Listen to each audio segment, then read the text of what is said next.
রাজপ্রাসাদে ফিরে যাব না, আর এই আগুনে পুড়ে মরব। আমার মৃত্যুর জন্য দায়ী থাকবেন আপনি, অপশক্তির বাহক। যাও, বেরিয়ে যাও এখান থেকে। এখানে আসার সাহস তোমার হলো কেমন করে? তবে তুমিও তো রাজকন্যা, মানে ডাইনি বলে কি আমার কোনো আত্মসম্মান নেই? দেখো, তুমি ভূত কিংবা ডাইনি যেই হও না কেন, আমাকে আমার কাজ করতে দাও আর এখান থেকে চলে যাও। ডাইনির নাম শুনলেই সেই কখন থেকে হাঁটছি। আর কত দূর প্রজাপতি? এই তো এসে গেছি। ওই তো ডাইনি প্রেমলতা। এতক্ষণে এলে? তোমাকে তো মধু আনতে বলেছিলাম, সেটা কোথায়?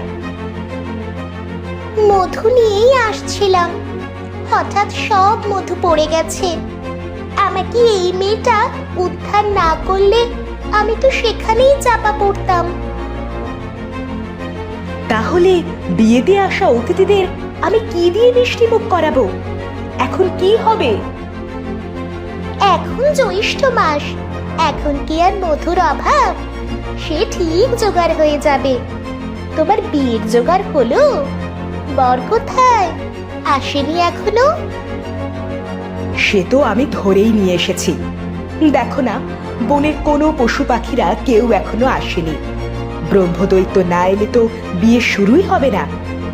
ডাইনির বিয়ে বলে ভেবো না কোনো নিয়ম মানা হবে না। তা তোমার বর কোথায়? ওই যে দূরে গাছের সাথে বেঁধে রেখেছি, নয়তো তো পালিয়ে যাবে। ওকেই তোমার এত পছন্দ হলো? গিয়ে দেখি তো। এসো বন্ধু।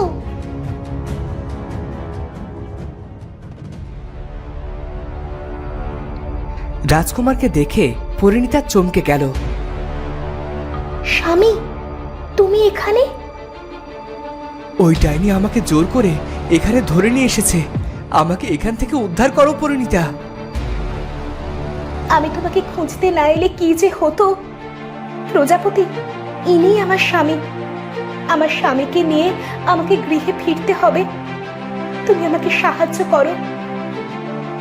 তুমি আমার প্রাণ বাঁচিয়েছো, আমি তোমার কাছে ঋণী।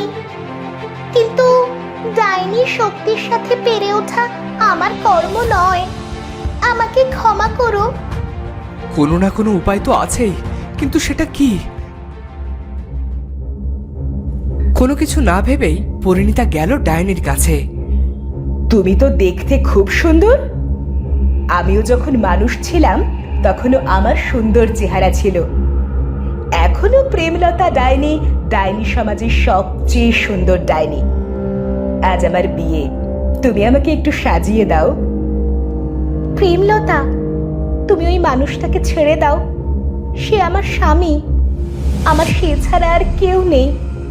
তুমি আমাকে দয়া করো। তুমি এমন করছো যেন আমি তোমার স্বামীকে খেয়ে ফেলতে চেয়েছি। শোনো, আমি এমন কুটিল সতীন হব না। তোমার অনেক সেবা করব, সব কাজ করে দেব। আমার সংসার করার বড় শখ। প্রেমলতা, ডাইনিদের কখনো মানুষের সাথে বিয়ে হয় না। ওদের বিয়ে হয় ব্রহ্মদৈত্যের সাথে, ভূতেদের সাথে।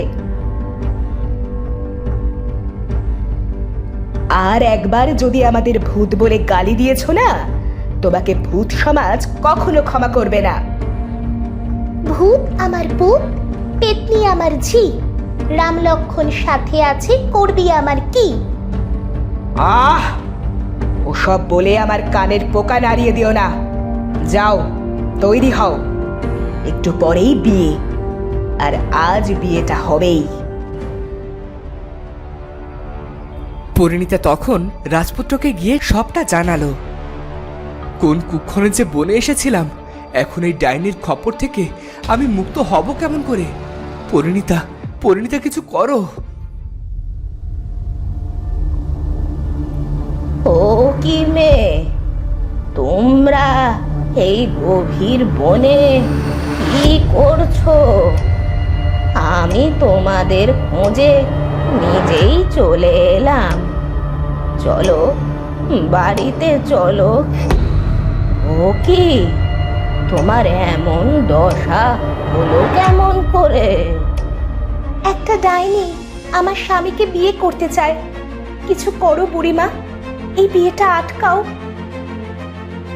ডাইনির এত সাহস! ও জীবিত মানুষকে বিয়ে করবে? এই ডাইনি, আয়, আজ তোর একদিন কি আমার একদিন। তখন সেখানে ডাইনি আসে আর বুড়িকে দেখে কেঁদে ফেলে। মা, তুমি এখানে? তুমি এখানে কেন এসেছো? তবে এসে ভালোই করেছো। আজ তোমার মেয়ে প্রেমলতার বিয়ে। আজ আর টাকার জন্য কারো বিয়ে ভাঙবে না, কেউ মরবে না। মা, ডাইনি তোমাকে মা বলে কেন ডাকছে বুড়িমা? বছর 3 আগে আমি আর আমার মেয়ে বাস করতাম। আমার মেয়ে খুব সুন্দরী ছিল।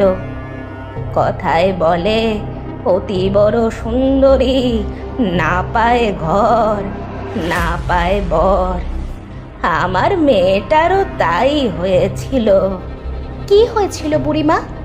অন্য মেয়েদের মতো ওরও স্বাদ ছিল, বিয়ে করবে, সংসার করবে, কিন্তু পণের টাকার জন্য বিয়ে আটকে যেত।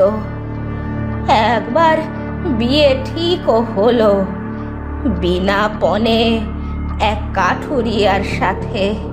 কিন্তু বিয়ের দিন আর বর এলো না। বর কেন এলো না বুড়িমা? খবর পেলাম সেদিনই মোটা টাকা পণ নিয়ে সে অন্য কাউকে বিয়ে করেছে। লজ্জা ঘৃণায় আমার প্রেমলতা গলায় দড়ি দিল, আর আমি একা হয়ে গেলাম। তুমি কেঁদো না মা, আজ এখানেই তোমার মেয়ে প্রেমলতার বিয়ে হবে। কেউ সেটা আটকাতে পারবে না। আর বরকে আমি পালানোর কোনো সুযোগ দেব না। ওদের ছেড়ে দে প্রেমলতা, ওরা আমার আরেক ছেলে মেয়ে। এ বুড়িটা যে কটা দিন বাঁচবে ওদের সাথে হেসে খেলে আমরা চলি। এসো তোমরা। মা, মা, যেও না, যেও না মা, মা, মা।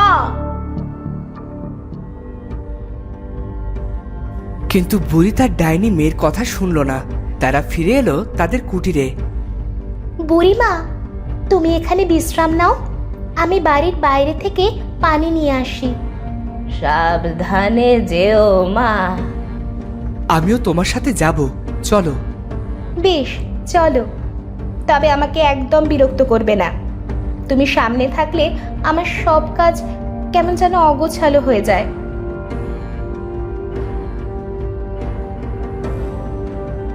তুমি যে আমার সাথে অনেকটা সময় কাটাতে চাও সে কি আর আমি বুঝি না? তবে তোমার সাথে জরুরি একটা কথা ছিল। কি বলো? আমার অনেক কাজ পড়ে আছে। আমরা যদি সুতো তৈরি করে একসাথে কাপড় বুনি তাহলে আমাদের 3 জনের সংসার বেশ কেটে যাবে। না স্বামী, তুমি আমার এক কথায় প্রাসাদের সুখ বিসর্জন দিয়ে সাধারণ জীবনযাপনের জন্য আমার সাথে এভাবে জীবনযাপন করছো। এর চেয়ে বেশি আমার আর কিচ্ছু চাই না। তুমিও তো রাজকন্যা পরিণীতা, তাছাড়া আমি সংসারের কর্তা। তুমি হয়তো পাঠশালায় যাওনি কখনো, গেলে জানতে পণ্ডিত মশাইরা পাঠদানের সময় শেখায় কর্তার ইচ্ছাই কর্ম। বুঝলে বউ? আমি অজাস্পর্শী ছিলাম, সূর্য না। পাঠশালায় আমিও যেতাম। যতটা অকর্মণ্য ভাবো আমি ততটাও নই কিন্তু। আচ্ছা ঠিক আছে, চলো এবার বাড়িতে ফিরি। ওদিকে রাজকন্যাকে দেখে তার রূপে মুগ্ধ হয়ে যায় গ্রাম প্রধান। সে করেই হোক বুড়ির বাড়িতে আসা ওই মেয়েটাকে আমার চাই। ওকে আমি আমার ছোট গিন্নি বানিয়ে ঘরে তুলতে চাই। তখন গ্রাম প্রধান তার চেলাকে ডেকে বলে, তুই ওই বুড়ির বাড়ির সামনে ছায়ার মতো নজর রাখবি। কে যায় কে আসে আমার সব খবর চাই। কিন্তু আপনি তো বলেছিলেন বুড়ির ভিটা আর পুকুরটা আমাকে দেবেন। আপনার তো কোনো অভাব নেই, ঘরে 6 জন গিন্নি, আরো ওই বাগান বাড়ি।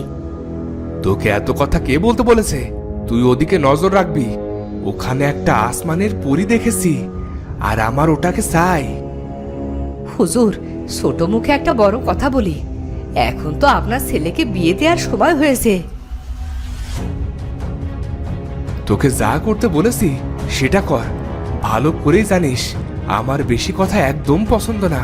তাড়াতাড়ি যা। সব সময় শুধু নিজের দিকটা ভাবে, আমার আর ভালো লাগে না। যাই, নয়তো আমার বিপদ আছে। গ্রাম প্রধানের চেলা এসে বুড়ির বাড়ির সামনে ওত পেতে থাকে, আর এদিকে বুড়ি তাকে দেখে ফেলে। তবে তাকে কিছুই বলে না, কারণ বুড়ি জানেই জলে বাস করে কুমিরের সাথে লড়াই করা যায় না।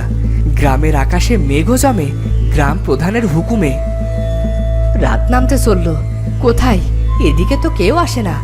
আমি বরং হুজুরকে গিয়ে সবটা বলে আসি। বুড়ি ছাড়া তো কেউ এই বাড়ি থেকে বেরো হয়নি, আর আসেও নি। বুড়ি গ্রাম প্রধানের চালাকি বুঝতে পেরে যায়, তাই সে পরিণীতা আর রাজকুমারকে ডেকে বলে, আমার বাড়ির ওপর শকুনের নজর পড়েছে। আমি চাই না তোমরা কোনো বিপদে পড়ো। তোমরা এখনই এখান থেকে চলে যাও বাছা।